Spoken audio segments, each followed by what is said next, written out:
నిహారిక సింగ్ భారతీయ cinema నటి, నిర్మాత, అందాల పోటీ టైటిల్ హోల్డర్. ఆమె మిస్ ఎర్త్ ఇండియా 2005ను గెలుచుకుంది.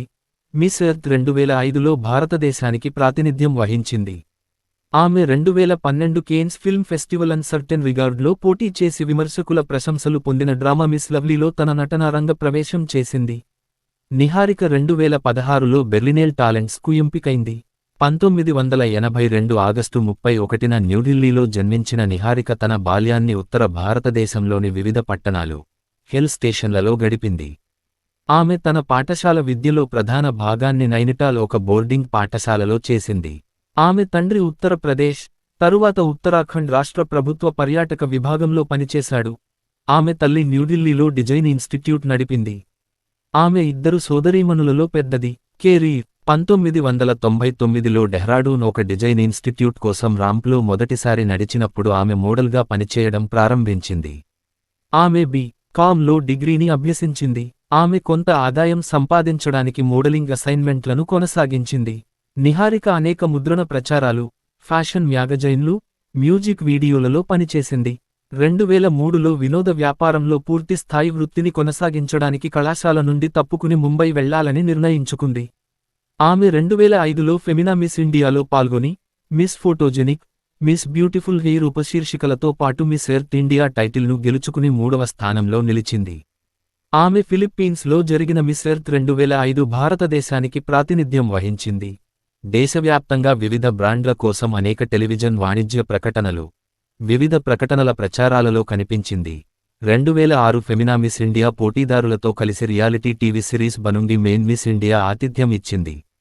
ఆమె Times of India 2005 most desirable women జాబితాలో చోటు సంపాదించి, బాలీవుడ్ చిత్రాలలో నటించడానికి ఆఫర్లు రావడం ప్రారంభించే వరకు తన మోడలింగ్ వృత్తిని కొనసాగించింది.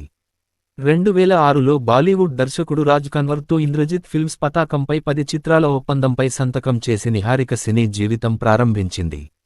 ఎన్ యూ లవ్ ఈ స్టోరీ చిత్రీకరణకు ముందు నిహారిక బారీ జాన్ థియేటర్ డైరెక్టర్తో కలిసి నటన కోర్సుకు హాజరయ్యింది.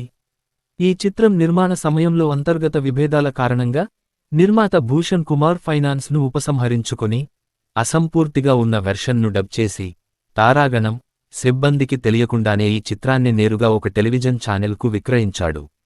ఆమె రేషమ్మియా సరసన తన రెండవ చిత్రం ముద్ ముద్ కే నా దేఖ్ ముద్ కే చిత్రీకరణను ప్రారంభించింది. ఇది మధ్యలో నిలిపివేయబడింది. ఆమె ఆనంద్ కుమార్ దర్శకత్వం వహించిన ప్రైవేట్ నంబర్ అనే కన్నడ చిత్రంలో కూడా నటించింది. అది కూడా విడుదల కాలేదు. వరుస విడుదల కాని చిత్రాల తరువాత ఆమె విమర్శకుల ప్రశంసలు పొందిన ఆషిమ్ అహ్లూవాలియా మొదటి చిత్రం మిస్ లవ్లీ అరంగేట్రం చేసింది. ఈ చిత్రం 2012 కేన్స్ ఫిల్మ్ ఫెస్టివల్ అన్సర్టెన్ రిగార్డ్లో పోటీపడి 61వ జాతీయ చలనచిత్ర అవార్డులలో 2 అవార్డులను గెలుచుకుంది. ఆమె ఒక రహస్యమైన పాత్రను పోషించింది. దీనికోసం ఆమె తన నటనకు అద్భుతమైన సమీక్షలను సంపాదించింది. 21వ స్క్రీన్ అవార్డులలో అత్యంత ఆశాజనకమైన నూతన నటిగా నామినేషన్ను పొందింది. కేన్స్, ఇతర అంతర్జాతీయ ఉత్సవాలతో తన అనుభవం తర్వాత నిహారిక సినిమాలలో తిరిగి నటించింది. ఆమె 2013లో Film and Television Institute of India ఒక కోర్సులో చేరింది. ఆమె 2016లో బెర్లినేల్ టాలెంట్స్కు ఎంపికైంది. అక్కడ ఆమె జీన్ లూయిస్ రోడ్రిగ్, క్రిస్టోఫ్ కొన్రాడ్ ఒక వర్క్షాప్కు హాజరైనప్పుడు అలెగ్జాండర్ టెక్నిక్కు పరిచయం చేయబడింది. ఆమె బుద్ధదేవ్ దాస్గుప్తా హిందీ చిత్రం అన్వర్ కా అజాబ్ కిస్సాలో కనిపించింది. ఇది BFI లండన్ ఫిల్మ్ ఫెస్టివల్ ప్రదర్శించబడింది. 46 ఇంటర్నేషనల్ ఫిల్మ్ ఫెస్టివల్ ఆఫ్ ఇండియాలో ప్రదర్శించబడిన బప్పాదిత్య బందోపాధ్యాయ బహుళ భాషా నాటకం సోహ్రా బ్రిడ్జ్, నిఖిల్ ఫెర్వానీ దర్శకత్వం వహించిన తొలి చిత్రం ఆహాన్. డౌన్ సిండ్రోమ్ ఉన్న నటుడిని ప్రధాన పాత్రలో నటించిన మొదటి హిందీ భాషా చిత్రం. Feature length horror anthology The Field Guide to ఈవిల్లో ఆషిమ్ అహ్లూవాలియా భారతీయ విభాగం ప్యాలెస్ ఆఫ్ హారర్స్ లో కనిపించింది. దీని ప్రపంచ ప్రీమియర్ సౌత్ బై సౌత్ వెస్ట్లో జరిగింది. 2019లో ఆమె ముంబైకి చెందిన ఫ్యూచర్ ఈస్ట్లో చిత్ర నిర్మాణ సంస్థ డైరెక్టర్గా చేరింది. ఆమె 2020లో చిత్ర నిర్మాత ఆషిమ్ అహ్లూవాలియా, సృజనాత్మక దర్శకుడు అమిత్ బసక్లతో కలిసి ఫ్యూచర్ ఈస్ట్ డిజిటల్ స్థాపించింది. నిహారిక 2023లో నెట్ఫ్లిక్స్ క్లాస్ సీజన్ 1తో నిర్మాతగా మారింది. ఈ ధారావాహిక భారతదేశంలో కులతత్వం, పిల్లల నిర్లక్ష్యం, అవినీతి, స్వలింగ సంపర్కం, మత వివక్ష, ఆదాయ అసమానతతో సహా ఆధునిక యువతను ప్రభావితం చేసే విస్తృత సామాజిక సమస్యలను అన్వేషిస్తుంది.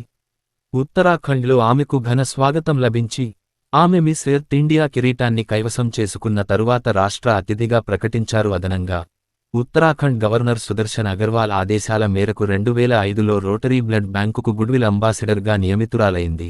ముస్సోరీలో ఒక తోటకు ఆమె పేరు పెట్టారు. ఆమె హార్వర్డ్ విశ్వవిద్యాలయం, కొలంబియా విశ్వవిద్యాలయం, the new school, Jawaharlal Nehru విశ్వవిద్యాలయం ప్యానెళ్లలో అతిథి వక్తగా నిహారిక ఆహ్వానించబడింది.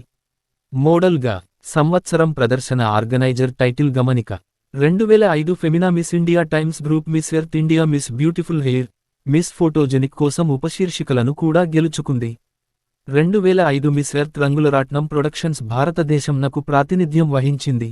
ఫిల్మోగ్రఫీ సినిమాలు సంవత్సరం సినిమా భాష పాత్ర గమనిక మూలాలు 2012 Miss Lovely Hindi Pinky, Sonika, Pooja nominate అత్యంత ఆశాజనక నూతన స్క్రీన్ అవార్డులు 2013 ఈ New Love Story Hindi Kamya Dhanraj 2013 Anwar Ka Ajab Kissa Hindi Ayesha 2016 Sohra Bridge English, Bengali, Assamese, Khasi Riya 2018 The Field Guide to Evil ఆంగ్లం, బెంగాలీ సాధ్వి ఆంథాలజీ విభాగం, భయానక ప్యాలెస్ 2019 అహాన్ హిందీ అను టెలివిజన్ సంవత్సరం ధారావాహిక క్రెడిట్ ప్లాట్ఫామ్ గమనిక 2023 క్లాస్ నిర్మాత నెట్ఫ్లిక్స్ సీజన్ 1 నుండి 8 ఎపిసోడ్లు. అవార్డులు నామినేషన్లు సంవత్సరం అవార్డు వర్గం సినిమా ఫలితం మూలాలు 2015 స్క్రీన్ అవార్డులు అత్యంత ఆశాజనకంగా నూతనంగా వచ్చిన మహిళ మిస్ లవ్లీ ప్రతిపాదించబడింది. 2015 ఐబిఎన్ లైవ్ మూవీ అవార్డ్స్ ఉత్తమ మహిళా తొలి ప్రదర్శన మిస్ లవ్లీ విజేత.